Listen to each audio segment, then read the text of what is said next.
ওই সাতজন যুবক পৃথিবীর কোনো কিছুকে তারা ভয় করে না। এরা বলো আল্লাহ তাওহীদ অন্তরের মধ্যে জায়গা দিয়েছি, সুতরাং কোনো গায়রুল্লাহকে ভয় করব না। চলো রে চলো, সরাসরি চ্যালেঞ্জ করি, কেন এবার আল্লাহর জমিনে শিরকি আইন সে করে দিল। সুবহানাল্লাহ। এ মুসলমান, সাতজন যুবক একত্রিত হয়ে বাদশাকে ডাক দিয়া বলল, জমিনটা তোমার বাবার কিনা নয়, আসমানটাও তোমার বাবার নয়। যখনই কেউ নিজের পৈতৃক সম্পত্তি মনে করে তখনই তাই তার আসল চাইরা পলাইতে হয়। ঠিক বললাম না? যখনই অন্যের সম্পদকে নিজের সম্পদ মনে করে, যখনই অন্যের ক্ষমতাকে নিজের ক্ষমতা মনে করে, দাম্ভিকতা যখন চরম পর্যায়ে পৌঁছে যায়, তখন আল্লাহর পক্ষ থেকে তার উপর পাকড়াও চলে আসে। আমার ভাইরা,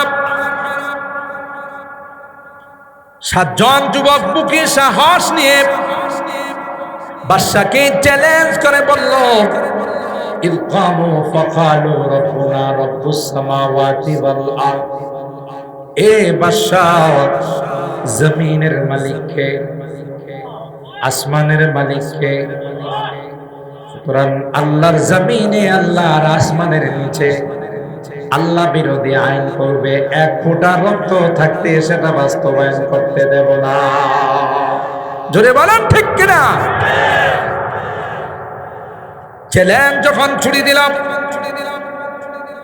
বাদশাহ তখন তাদের কি বলল, এত বড় স্পর্ধা, তোমাদের এত বড় সাহস, আমার আইনের বিরুদ্ধে তোমরা প্রতিবাদ করলা, আমার আইনের বিরুদ্ধে তোমরা একত্রিত হয়ে আমার কাছে প্রতিবাদ জানানোর জন্য আসলা। তোমরা কি জানো রে, আমার কাছে কিন্তু র্যাব বাহিনী আছে, আমার কাছে কিন্তু স্পেশাল ফোর্স আছে, আমার কাছে কিন্তু সেনাবাহিনী আছে, অ্যারেস্ট করে তোমাদেরকে এক্ষুনি লাল করে পাঠাই দেব। যুবকগুলো জবাব দিয়ে কয়, না না, তুমি জানো না আমাদের কানেকশন আসমানের মালিক আল্লাহর সঙ্গে।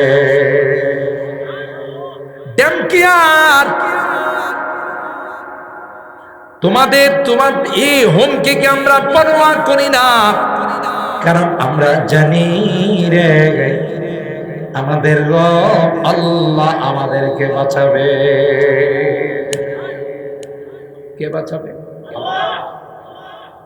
এই কথা বলে যুবকগুলো রওনা দিলাম।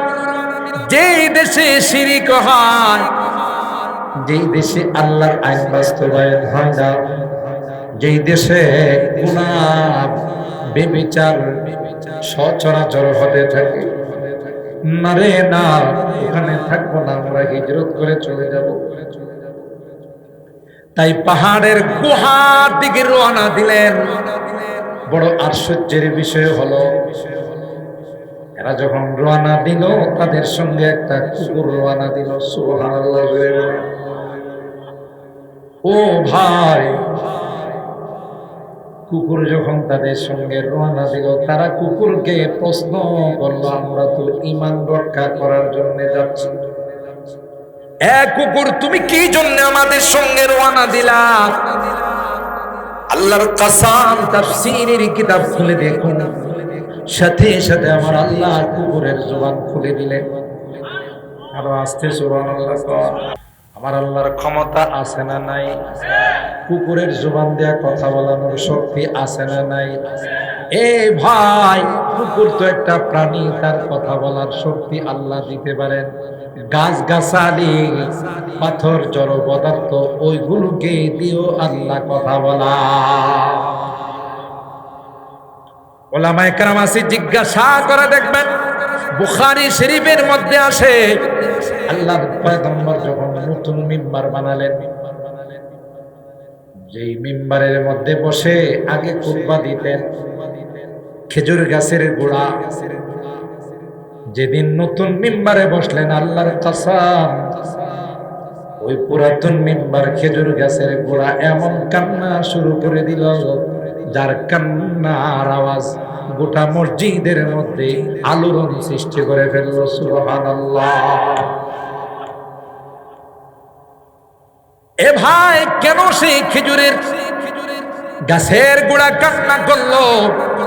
ওই কান্না করে আর কব নতুন মেম্বার পেয়ে গেছেন গো, আর কোনদিন আপনি আমার মধ্যে বসবেন না।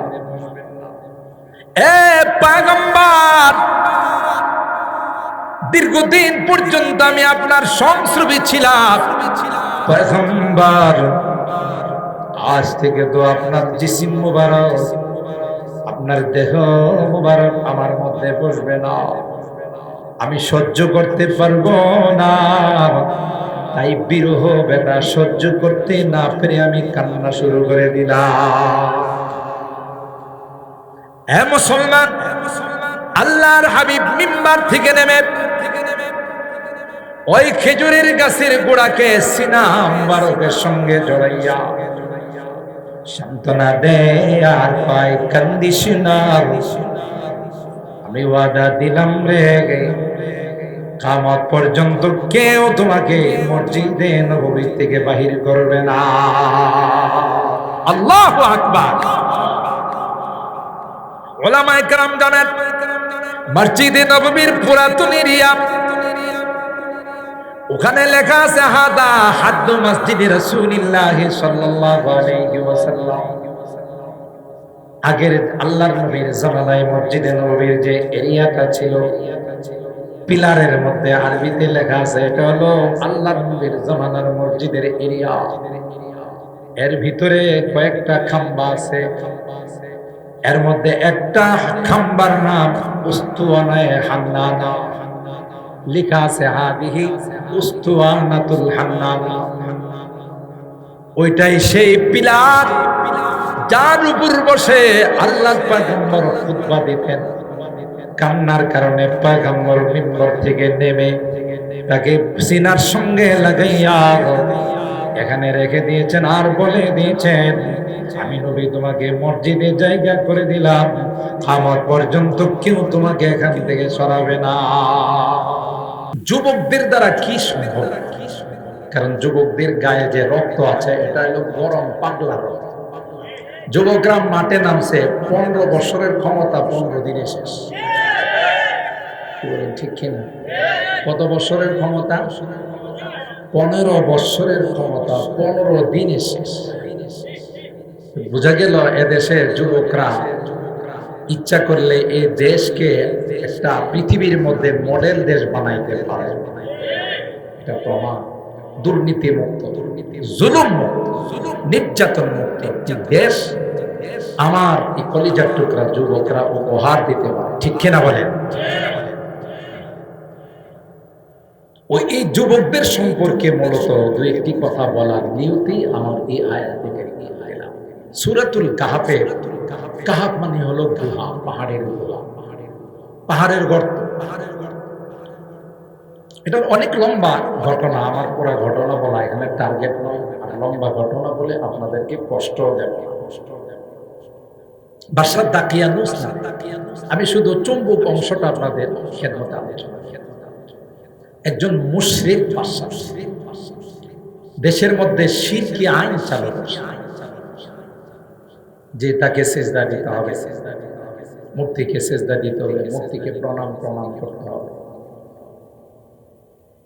আর এই আইনের কেউ বিরোধিতা করলে রাষ্ট্রদ্রোহী মামলায় তাকে আয়না ঘরে ঢোকানো হবে। কোন ঘরে?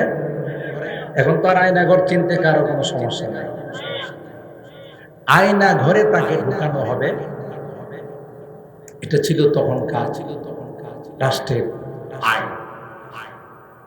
কেউ এই ভয়ে খুলে না, কিন্তু 7 জন যুবক এরা আপোষে মিলে পরামর্শ যে না, আল্লাহর জমিন শিরক, আল্লাহর জমিন আল্লাহ বিরোধী আইন হবে, এটা কোনোভাবেই মেনে নেওয়া যায় না। তুই ঘটনা তো আল্লাহ নবীর বহু আগের ঘটনা। আল্লাহ পাক আল্লাহর হাবিবকে জানাচ্ছেন যে নাহনু নাকুসু আলাইকা নাবাআহুম বিল হক। এর আগে আল্লাহ তাআলা ৭ এবং ৮ নম্বর আয়াত ওখানে বলছেন আম হাসিবতা আন্না আসহাবাল কাহফি ওয়াল রাকিম কানু মিন আয়াতিনা আজাব। আল্লাহর হাবিবকে আল্লাহ তাআলা জানান দিচ্ছেন যে আসহাবে কাহফ গুহার মধ্যে যারা আশ্রয় নিয়েছিল এরা আমার কুদরতি নিদর্শনের অন্যতম নিদর্শন ছিল। সুবহানাল্লাহ। আল্লাহ বলেন ইন্নাহুম ফিতয়াতুন, ফাতার এর বহু বচন হলো ফিতয়া, আমানু বিরাব্বিহিম, এরা তাদের রবের উপরে পূর্ণাঙ্গ ঈমান স্থাপন করেছে। আর আমি আল্লাহ তাদের উপর সহায়ক হয়ে তাদেরকে মহব্বত করে ভালোবেসে দিন দিন তাদের ঈমানকে আমি বৃদ্ধি করে দিয়েছি। ওয়াজিদনাহুম হুদা।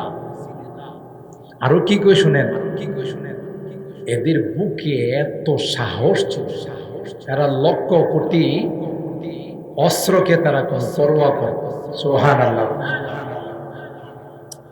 ওয়ারাবাতনা আলা কুলুবিহিম ইয কামু ফাকালু রাব্বুনা রাব্বুস সামাওয়াতি ওয়াল আরদ। আল্লাহ কয় তাদের অন্তরটাকে আমি আল্লাহ মজবুত করে দিয়েছিলাম। সুবহানাল্লাহ। যারা ইমানদার হয়, যারা মুসলমান হয়, এরা পৃথিবীর কোন শক্তিকে ভয় করে না। এরা ভয় করে তো একমাত্র কেবলমাত্র আল্লাহকে ভয় করে। জোরে বলুন ঠিক কিনা? কাউকে ভয় করে না। লা নাখাফু ইল্লাল্লাহ। সব মাখলুক, আমিও মাখলুক, খালেক সৃষ্টিকর্তা একমাত্র কেবলমাত্র শুধুমাত্র কে? জোরে বলতে হবে কে? আল্লাহ পাক বলেন ওয়ারাবাতনা আলা কুলুবিহিম, দেশের মধ্যে শিরকি আইন চালু হয়ে গেল। সবাই রাষ্ট্রদ্রোহী মামলার ভয়ে শিরকি আইন মেনে নিল। কিন্তু না না, ৭ জন যুবক আপসে পরামর্শ করে নিল, কেউ প্রতিবাদ না করলো, আমরা প্রতিবাদ করব। সুবহানাল্লাহ বলে। কারণ আল্লাহ পাক বলেন তোমাদেরকে শ্রেষ্ঠ উম্মত আমি আল্লাহ বানিয়েছি। বয়স দিয়ে, শক্তি দিয়ে, অর্থ করে দিয়ে তোমরা শ্রেষ্ঠ উম্মত হও নাই। তা'মুরুনা বিল মারুফ ওয়া তানহাউনা আনিল মুনকার। তোমাদের বৈশিষ্ট্য হবে তোমরা আমরে বিল মারুফ করবে, সৎ কাজের আদেশ করবে, আর যেখানে অসৎ কাজ হবে সেখানে তোমরা রুখে দাঁড়াবে। কথা বলুন ঠিক কিনা? ওই যুবকদের অন্তরকে আল্লাহ তাআলা ঈমান দিয়ে মজবুত করে দিয়েছিলেন। তাই ৭ জন যুবক বললেন কেউ যদি আমাদের সাথে নাও থাকে কে আছেন? আরো জোরে বলতে হবে কে? যেই কথা সেই কাজ। ওই ৭ জন যুবক একত্রিত হয়ে বাদশাহ দরবারে গিয়ে দাঁড়িয়ে গেল। তাফসীরের কিতাবের মধ্যে আসে পৃথিবীর মধ্যে সর্বপ্রথম নারায়ে তাকবীর আল্লাহু আকবারের স্লোগান যারা দিয়েছিল এরা আর কেউ না, এরা হলো আসহাবে কাহাফের ৭ জন যুবক। এই ৭ জন যুবক বলল যে চলো, গায়রুল্লাহকে ভয় করা যাবে না। আল্লাহকে ভয় করলে পৃথিবীর সব কিছু তোমাকে ভয় করে। আল্লাহর ওলিরা একমাত্র আল্লাহকে ভয় করতেন। পৃথিবীর কোন হিংস্র প্রাণী কে তারা ভয় করত না। হিংস্র প্রাণীরা তাদেরকে দেখলে ভয় করত। একজন আল্লাহর ওলির কাছে মুরিদ হওয়ার জন্য গেছে। তিনি বড় আল্লাহওয়ালা বুজুর্গ আলেমে দ্বীন। ও ভাগে গিয়ে দেখে তিনি বাড়িতে নাই। ম্যাডাম আছে, জিজ্ঞাসা করছে পিসা হুজুর কোথায়? ম্যাডাম ছিল একটা দারোগা। আছে না এরকমের দাজ্জাল? অনেকের বাড়িতে এরকমের দাজ্জাল সাইজের ম্যাডাম আছে। আরে বাবা, যদি মেশিন খুলে মাউথ যদি চালু করে আর কেউ থামাইতে পারে, অনর্গল চলতেই থাকে।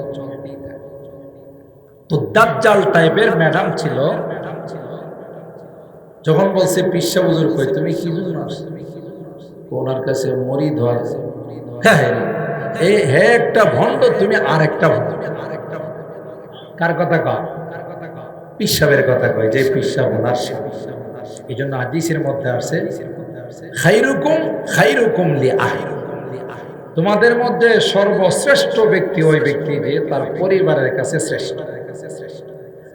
বউ যদি স্বামীরে বালা কয়, বুঝে গেলে এই স্বামী সবচেয়ে বড় আল্লাহ। কারণ ম্যাডামরা পারতে স্বামীরে কি করে না, কথা কয় না, স্বামীর প্রশংসা করে না। তো যা মুখে আসে যে ভণ্ড, নিজেও ভণ্ড, আরো মানুষকে মুরিদ করে এদেরকেও ভণ্ড বানাইছে। ওই স্ত্রীর ওয়াজ শুনে যে বেটা মরিদ হইতে গেছে, বাপরে বাপ, কার কাছে আয়? বলে ভণ্ড। আস্তে করে রোয়ানা দিয়ে আসে, ফেরত যাচ্ছে। এলাকার মানুষ ওনাকে একটু অপরিচিত, চেনা নাই, জানা নাই। বেতলা গ্রামে যদি কোনো অপরিচিত মানুষ ঢুকে, আপনারা জিজ্ঞাসা করেন ভাই কার কাছে আইছে, কই যাবে, আপনার বাড়ি কই, জিগাইব না? তো লোকজন উনি যখন চলে যাচ্ছেন ওনাকে জিজ্ঞাসা করলো, ভাই আপনি কোথা থেকে আসছিলেন, কার কাছে আসছিলেন? তো ভাই ওই যে পিসা, ওনার নাম বলছে, ওনার কাছে আসছিলেন। তো ওনার সাথে দেখা হয়েছে, না উনি নাকি বাড়িতে নাই, কোথায় যেন গেছে। তো অপেক্ষা করেন, ওনার সাথে দেখা করে যান। তো ভাই কি দেখা করবো, যে ওয়াজ হের বাড়ির থেকে শুই নিয়েছি, এরকম ওয়াজ হুজুররাও করতে পারে, অনর্গল ওয়াজ করছে। তো এই ওয়াজ শোনার পর তো আর তার সাথে দেখা করার মানসিকতা নাই। আরে ওনার বউ কি কইছে না না কইছে, ওইটা আপনি দেখেন। আপনি একটু দেরি করে দেখা করে যান, আসছেন যে। আচ্ছা, ইনি যখন আসতেছে জঙ্গল থেকে লাকড়ি সংগ্রহ করে, লাকড়ি গরু বহন করতেছে একটা সিংহ। সুবহানাল্লাহ, কালকে কয়েন কি সিংহ, জঙ্গলের রাজার নাম কি সিংহ। আর এই সিংহরে যে নিয়ে আসতেছে বেদ দিয়া চাবুক মাইরা, এটা হলো একটা আজদা সাপ, সাপ দিয়া চাবুক মারতেছে। আল্লাহু আকবার বলেন। যে বেটা মরি দিতে আইছে, ওই বেটা ওই দৃশ্য দেখে কি দেখি মানুষ না অন্য কিছু। লাকড়ি নিয়ে আইসা বাড়িতে ফালাইছে, সাপ সাইরা দিছে, চলে গেছে, সিংহ চলে গেছে। উনি তো অবাক যে সিংহ মানুষ খায়, আরে বেটা সিংহরে সোয়ারি বানাইছে। সাপে কামড় দিলে মানুষ বাঁচে না, সাপ রে বেদ বানাইছে, পাজন বানাইছে। সুবহানাল্লাহ কোন হুজুর, আমি তো মুরিদ হতে আসছি, যাওয়ার জন্য আমার প্রস্তুতি হয়ে গেছিল, চলেই যাচ্ছিলাম, এলাকার মানুষ আমাকে ফিরে রাখছে। এখন হুজুর কি জন্য তুমি ফেরত যাইতেছে? হুজুর আপনার বউ যে ওয়াজ করছে, এই ওয়াজ শোনার পর থাকার মন মানসিকতা ছিল। আমি কি দিয়ে আসছি দেখছি, জি এটাই তো অবাক। বেদ বানাইছেন সাপ দিয়া, আর সোয়ারি বানাইছেন, বাহন বানাইছেন সিংহরে। এটা কি জন্য জানো? এই আমার বউ আমার যে এত কিছু খায়, আমি সহ্য করি, এই জন্য আল্লাহ আমার এই মর্যাদা দান করেছে। মা বোনরা পর্দার আড়াল থেকে ওয়াজ শুনা করেন না, আজকে হুজুর একটা সুন্দর ওয়াজ করে গেছে, আমরা যা পারি তা কমু, আর স্বামীদের কামড় শুধু বরদাস্ত করা। নেগেটিভ বুঝেন না কিন্তু।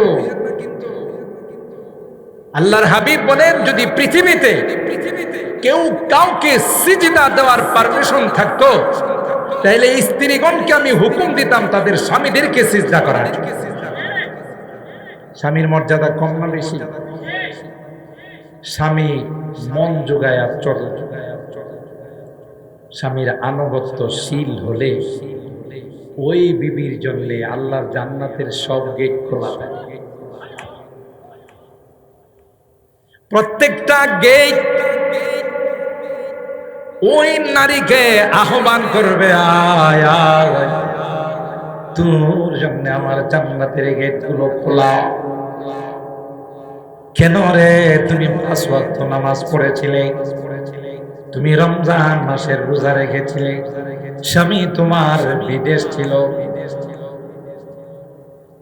স্বামীর আমানত তুমি রক্ষা করেছো, লজ্জাস্থানকে তুমি হিফাজত করেছো, স্বামীর আনুগত্য করেছো, তাই আল্লাহ তোমার উপর খুশি হয়ে জান্নাতের সব গেটগুলো তোমার জন্য খুলে দিলেন।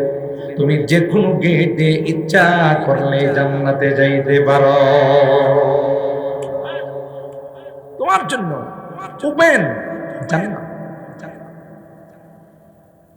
তখন ওই মুরিদ বললেন, হুজুর এমন বেয়াদব, তাকে কি তালাক দেওয়া যায় না?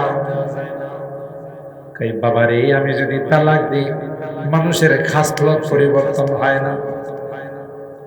কথা আছে না একটা, কয়লা যায় না, কয়লার ময়লা যায় না ধইলে, ঠিক না?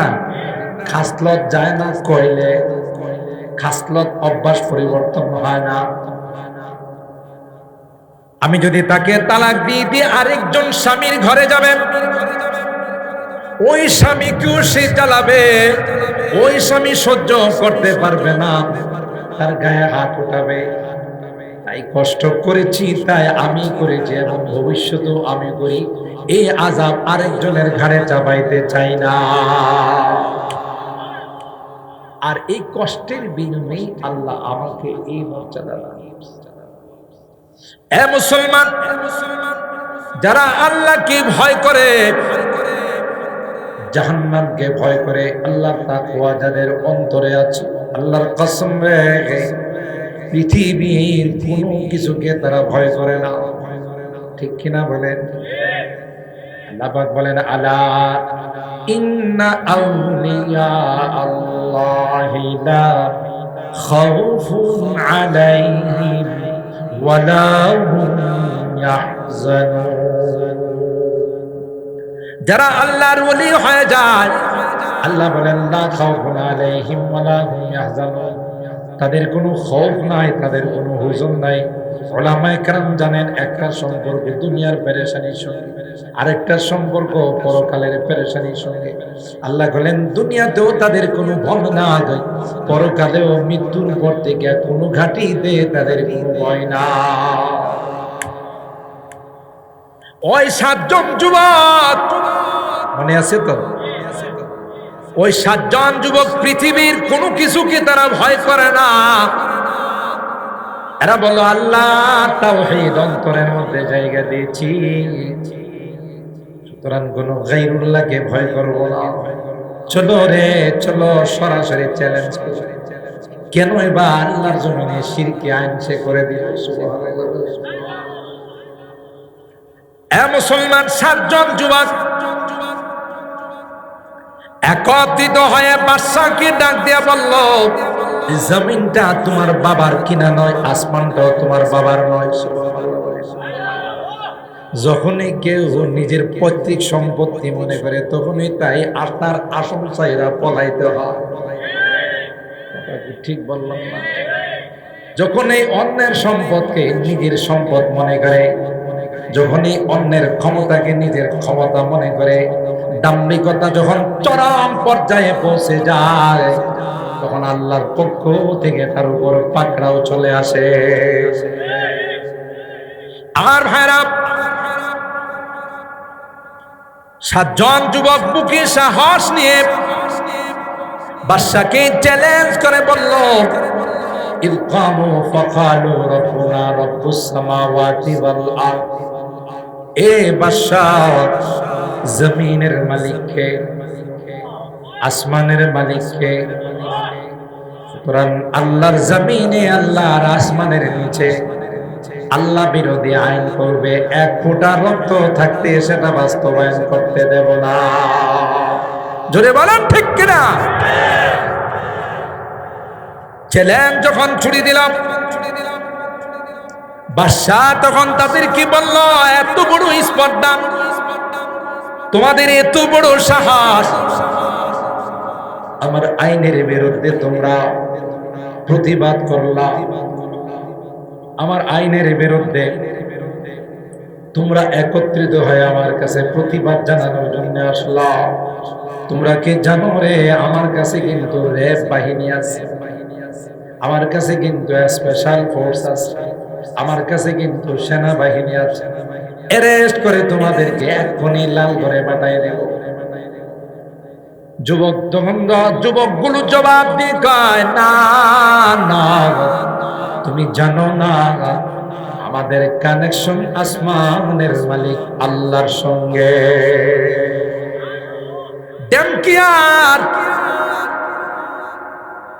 তোমার এই হুমকিকে আমরা পরোয়া করি না, কারণ আমরা জানি রে আমাদের রব আল্লাহ আমাদেরকে বাঁচাবে।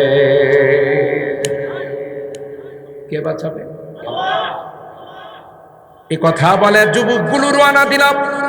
যেই দেশে শিরিক হয়, যেই দেশে আল্লাহর আইন বাস্তবায়ন হয় না, যেই দেশে গুনাহ বেবিচার সচরাচর হতে থাকে, না রে না, ওখানে থাকবো না, আমরা হিজরত করে চলে যাব।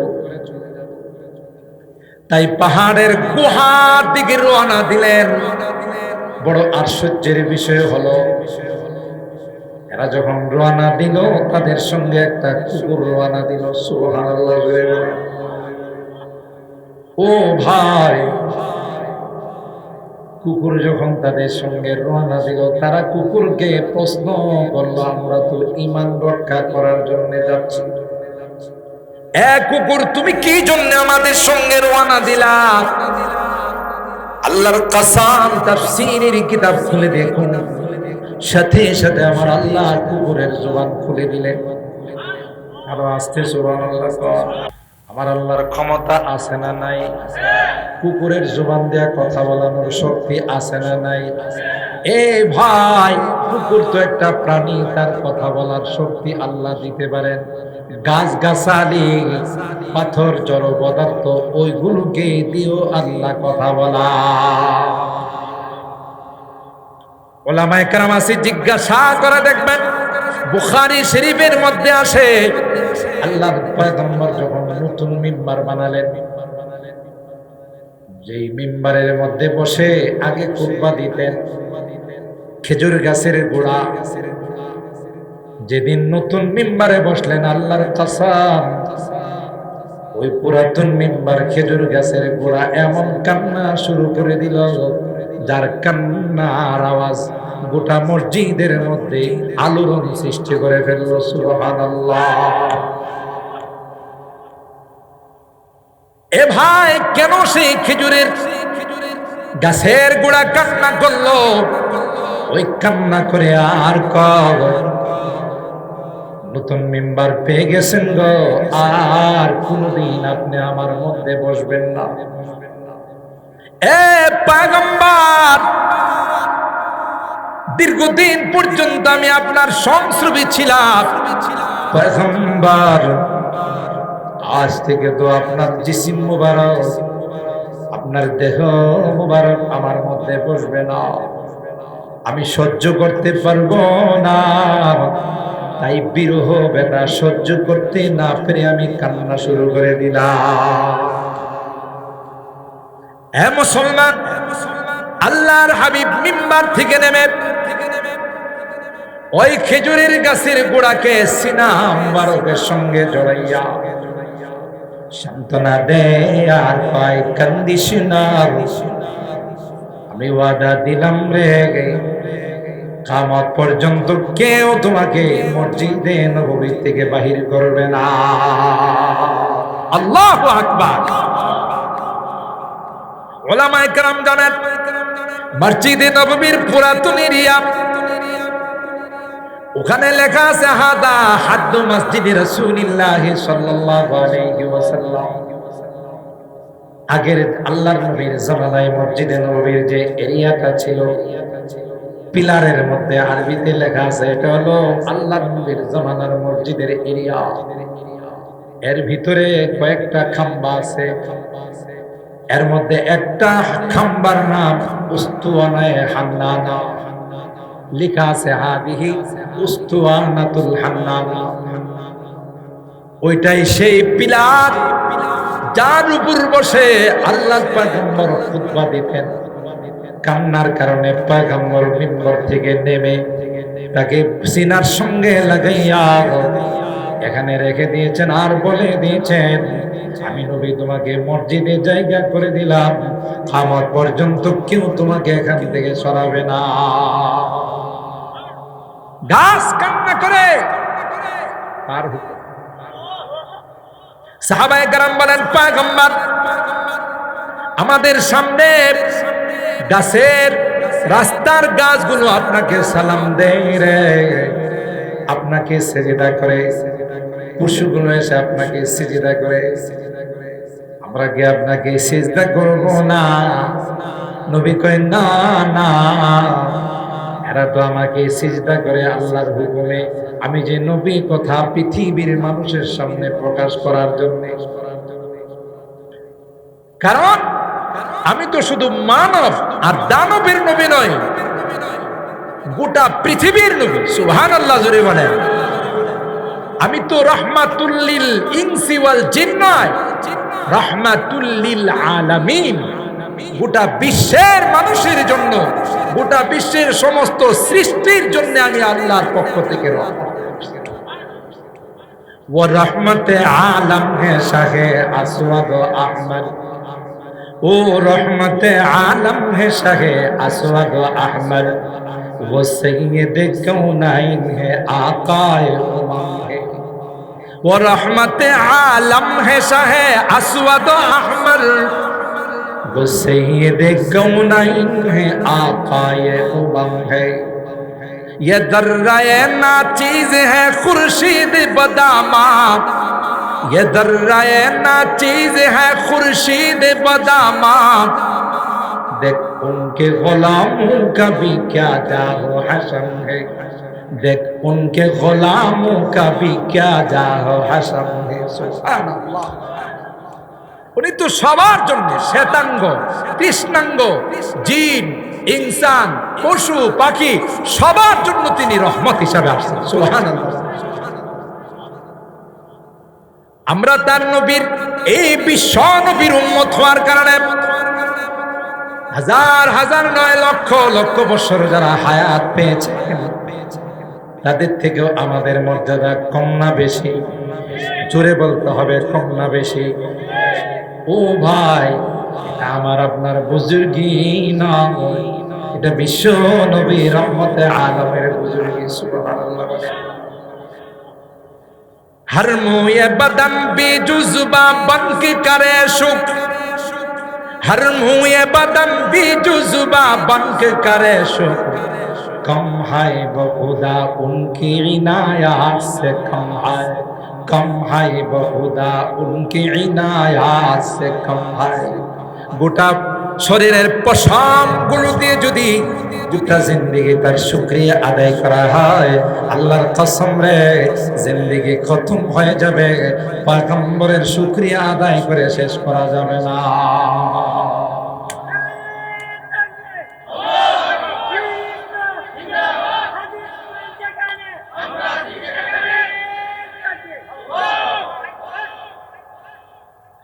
আমার ভাইরা,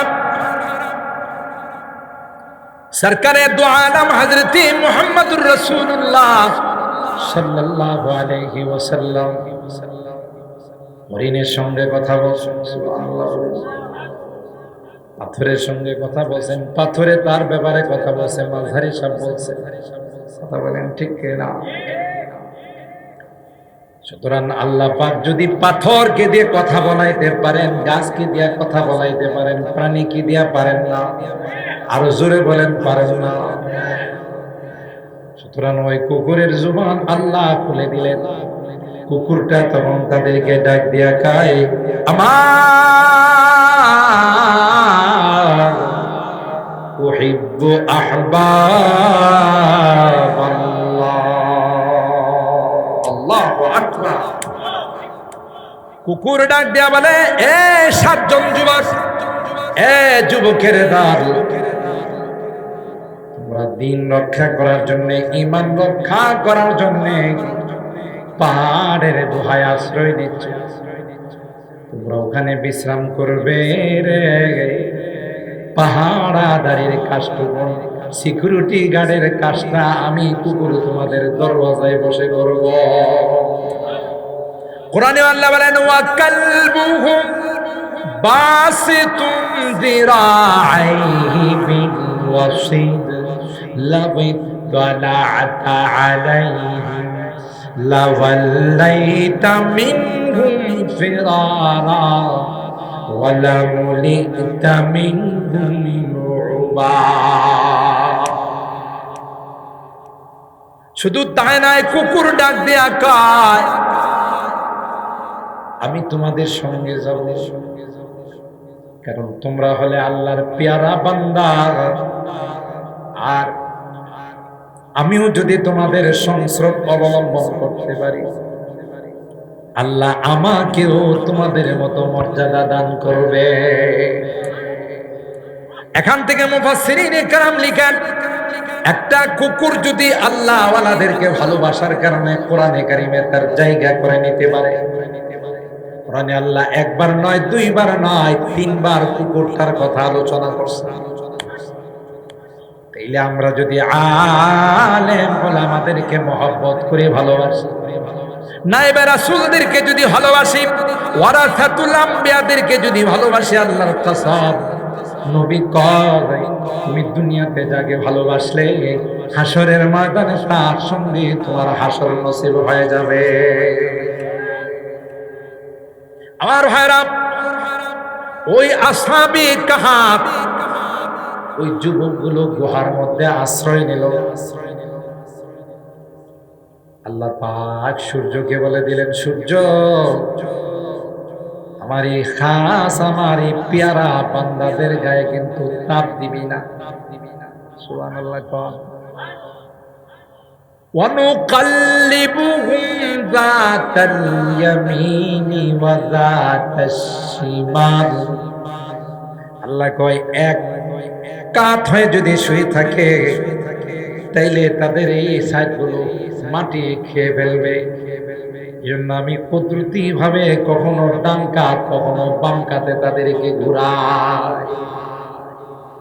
ওয়াতারাশ শামসা ইযা তালাআত তাযাওয়ারু আন কাহফিহিম। আর সূর্যকে আল্লাহ জানিয়ে দিয়েছেন, সকল এলাকায় সব দিকে তুমি তাপ দিবে, আলো দিবে, কিন্তু আমার খাস বান্দাদের, আমার পেয়ারা বান্দাদের গায়ে কিন্তু তুমি তাপ লাগাবে না।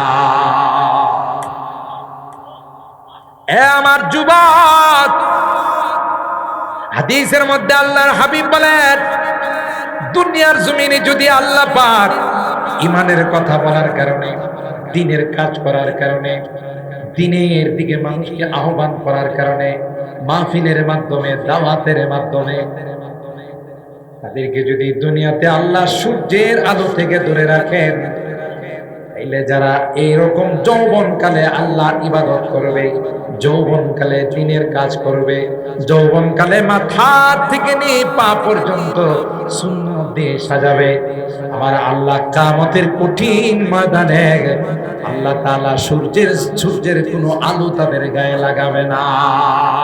আল্লাহু আকবার। এজন্য হাদিসের মধ্যে বলা হয়, সাবআতুন ইউযিল্লুহুমুল্লাহু আল্লাহু ফি যিল্লিহি ইয়াওমা লা যিল্লা ইল্লা যিল্লুহু ইমামুন আদিল। এক নাম্বার হলো ন্যায়পরায়ণ বাদশা, যার মধ্যে কোনো দুর্নীতি থাকবে না, যার মধ্যে কোনো লুটপাট থাকবে না, যার মধ্যে কোনো স্বজনপ্রীতি থাকবে না, যার মধ্যে কোনো আত্মীয়করণ থাকবে না, যার মধ্যে কোনো দলীয়করণ থাকবে না, একমাত্র কেবলমাত্র জনগণের জন্য দেশের স্বার্থে কাজ করবে। যেখানে যে কোনো বিচার আচার করবে ইনসাফের সাথে বিচার করবে। আল্লাহ কয় তোমাকে আরশে আজিমের নিচে আমি আল্লাহ ছায়ার ব্যবস্থা করে দেব। দুই নম্বরে আল্লাহর হাবিব বলেন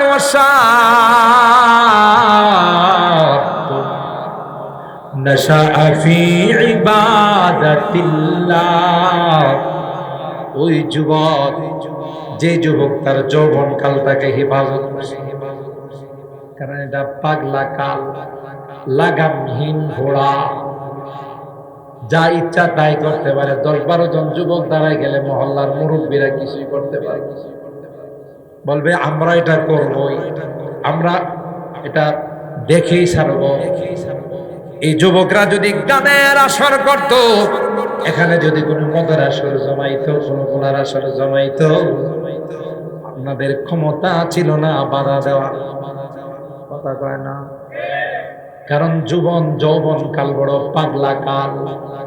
আল্লাহর হাবিব ডাক দেয়া গায়, যুবক, যৌবন কালটাকে তুমি কন্ট্রোল করছো, যৌবন কালে তুমি মাহফিলের ব্যবস্থা করছো, যৌবন কালে 3 দিন সময় লাগাইছো, 10 দিন সময় লাগাইছো, চিল্লা লাগাইছো, কোনো খারাপ কাজ, বিবাহ শাদীর মধ্যে গায়ে হলুদের নামে, গায়ে মরিচের নামে কোনো অশ্লীলতা হতে দেওয়া নাই। কথা বলেন ঠিক কিনা?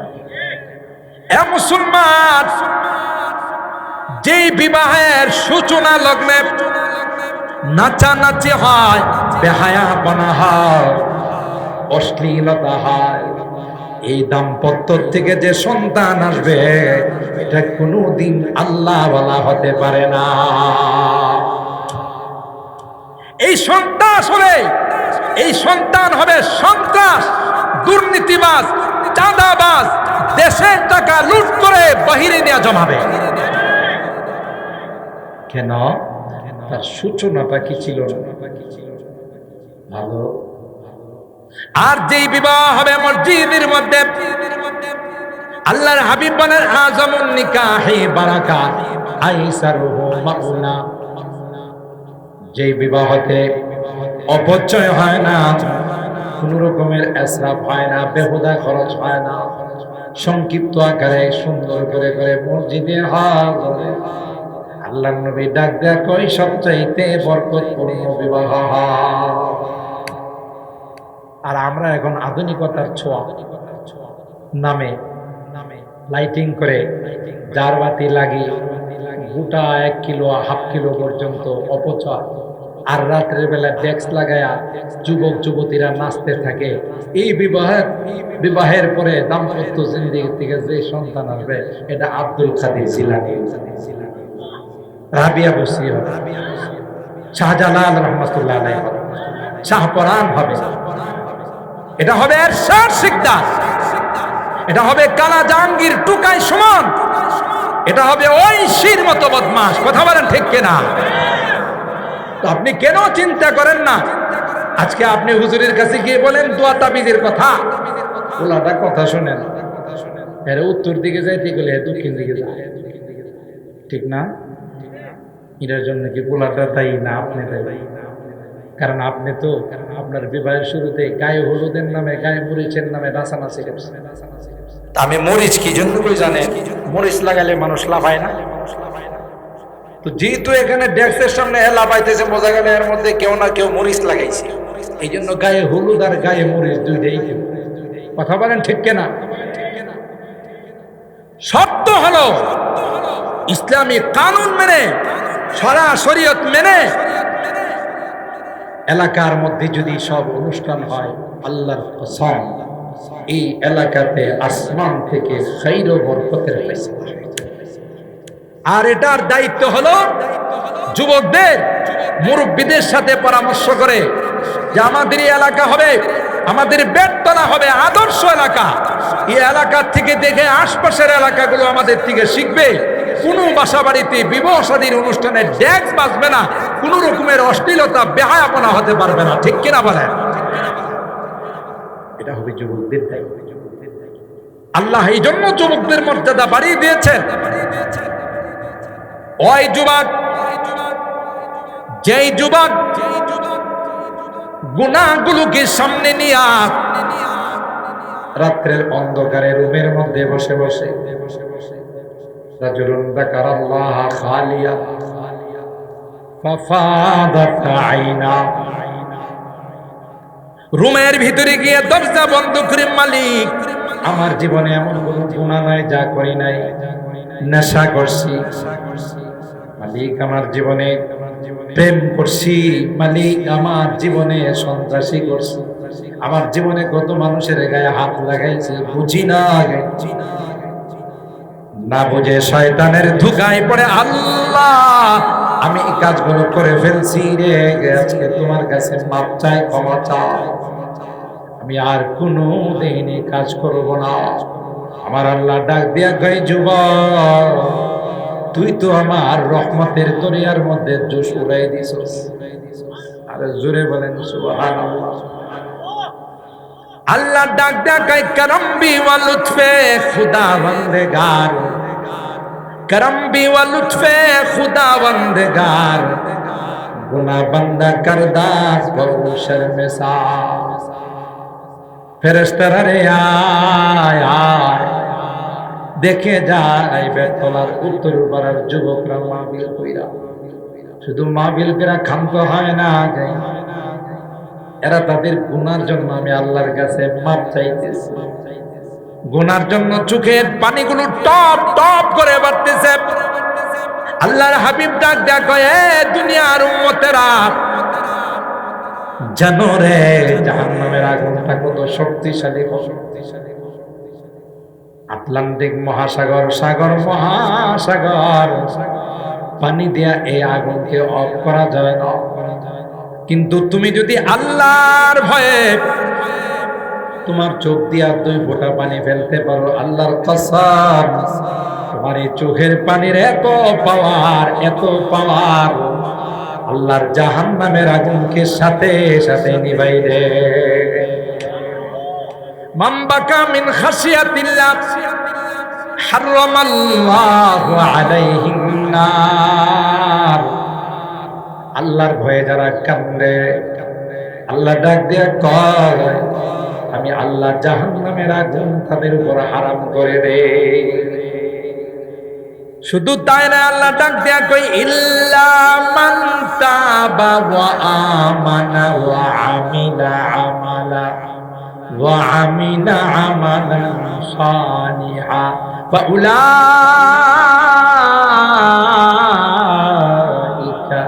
ইউবাদদিলুল্লাহু সাইয়্যাতিহিম হাসানাত। আল্লাহ কয়, যুবক শুধু গুনাহগুলো মাফ করলাম তা নয়, যেই জায়গাটা গুনাহ দিয়ে ভরা ছিল আমি আল্লাহ সেই জায়গাটা নেকের দ্বারা পরিবর্তন করে দিলাম। আল্লাহু আকবার। তাইলে আমাদের এই যুবকরা বর্তমান সময়ে এই সকল তাফসীর মাহফিল, ইসলামী মহাসম্মেলন, দোয়ার মাহফিল, এগুলো আমাদের জন্য শুভ লক্ষ্য, আমাদের ইঙ্গিত করে ইনশাআল্লাহ বাংলাদেশে একদিন কালিমার পতাকা পথ পথ করে উঠবে ইনশাআল্লাহ। কথা বলেন ঠিক কিনা? বাংলাদেশে আল্লাহর জমিনে আল্লাহর কোরআনের হুকুম কায়েম হবেই হবে, ঠিক কিনা বলে? জমিন কার? আসমান কার? হুকুম চলবে কার? হবে ইনশাআল্লাহ। সমস্ত জালেম মুক্ত হবে। হয়তোবা তার জন্য অনেক কুরবানি লাগে, যেমনটা আফগানিস্তানে হয়েছে। পৃথিবীর মধ্যে একটা মাত্র ইমারতে ইসলামিয়া পূর্ণাঙ্গ ইসলামী শরীয়ত মতো চলে, সেটা হলো আফগানিস্তান। আফগানিস্তানে কোনো চুরি নেই, কোনো ডাকাতি নেই, কোনো দুর্নীতি নেই, কোনো সন্ত্রাসী নেই। পৃথিবীকে চমকাই দিয়ে এমন এমন জিনিস আবিষ্কার করতেছে, গোটা বিশ্বের বৈজ্ঞানিকরা তাদের এই আবিষ্কার দেখে হতভম্ব। আর এমন এমন কিছু আল্লাহর জমিন থেকে তারা পাচ্ছে, আল্লাহর দেওয়া নিয়ামত, যা পৃথিবীর পুরো রাষ্ট্র। সুবহানাল্লাহ। ইনশাআল্লাহ আমাদের ভবিষ্যৎ উজ্জ্বল। এই সকল যুবকরা কোরআনের জন্য, ইসলামের জন্য, দ্বীনের জন্য কখনো যদি প্রয়োজন হয়, আর কখনো যদি মালওয়ানদের মতো কেউ আমার নবীকে, ইসলামকে সন্ত্রাস বলে গালি দেয়, তাইলে আলিম উদ্দিনের মতো তার কল্যাণ আনতে আমাদের দেরি হবে না। কথা বলে ঠিক কিনা?